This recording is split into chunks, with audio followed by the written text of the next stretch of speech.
I'd say the biggest thing about this meeting and what really makes it historic is the fact that Tim Wolf, with our strategic planning, traditionally is kind of a year-over-year type of a thing, and we are really looking toward the future because we're recognizing now that we have an increase in revenue for the first time in many years.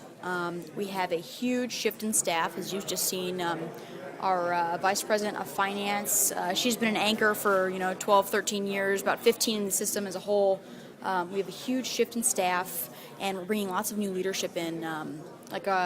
We have a new vice president from Penn State. Basically what we're doing is shifting our team around, and because there are so many changes at this specific meeting, we're really not exactly sure how it's going to go. So we have a lot of plans. We've done a lot of a lot of predicting and forecasting, but it's historic, I'd say, because we're optimistic. We're looking towards the future. So how much input do you get to have in these processes?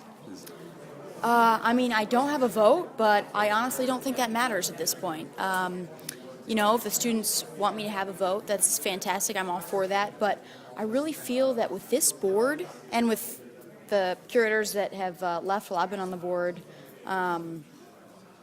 like Warren Erdman from Kansas City, which is where I'm from, I really feel that they value my input. And if I'm too quiet up there, they will let me know, hey, what do you think? What do the students think? Because, it's my job to bring the input from the students. They've been out of college for a long time now, and even in executive session, they're listening to what I have to say.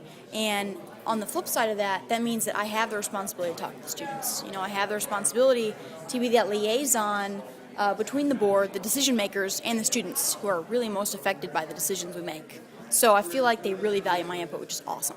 Which of the measures that they approved in the session do you think will be most important to the student body of all of our 4 campuses? To be honest, a lot of the measures that we approved today had a lot to do with faculty, like the approval of the domestic partnership benefits, which is very clever. That's been in the works for 9 years now, but only after we labeled it adult dependent did it pass, right? And when did that label happen? I see in the that past 2 years. Really? Yeah, it's the culture that has changed. So, as you know, from the west on to the east, it gets a little bit more conservative, but we seem to be getting more progressive as the years pass, and so I think that had a big part of it. But the fact that we were briefed ahead of time and we knew what it meant and we realized how many people it would affect in the system, that made it an easy decision. So it was a unanimous vote. But as far as the students go, this is not one of those meetings where we decide tuition, which is usually, that's the big thing, right? Tuition and fees. But we approved several huge projects, several multi-million-dollar projects which will affect students, specifically the $30-odd million new housing facility on Hospital Hill at UMKC. That's going to house professional students, and we don't have any professional housing at UMKC.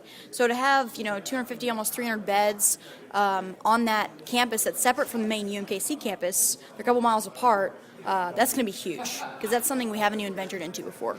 I'm glad I asked you about that because that was not something that's kind of off of our radar here in Columbia. Mm-hmm. So. And then in Columbia, we had a lot of debate and discussion about redoing one of the residence halls. And 2 of them actually, there were 3 on the table, but Pickard wasn't considered yet. But I think it was Laws. The Dobbs group yes. with Jones. Yes, that's correct. And really the fact was we know what needs to be done, but do we kick it down the road or do we do it now? And we need to do it now. We need to knock it out of the park now. So great. Any other things about what the student body should be aware of, coming out of this meeting or in the future of the next year?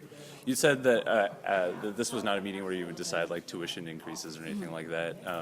When does that happen? That is an annual thing, obviously, and we do it a year ahead of time.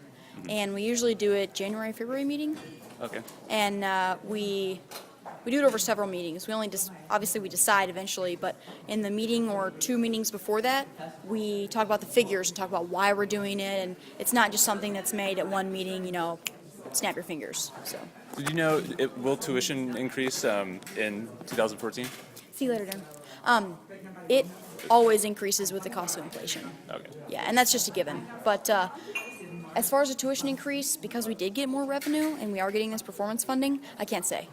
I mean, it will because of inflation. That's natural, just as everything does. But, there's no way to forecast that. I'm hoping it'll be less than it has ever been, which would be fantastic because we're the only university that I know of, and especially the only in the state, where our revenue is growing from the state, yes, but our enrollment's growing, whereas enrollment at the other universities is, like Tim Wolf said, it's stagnant, which is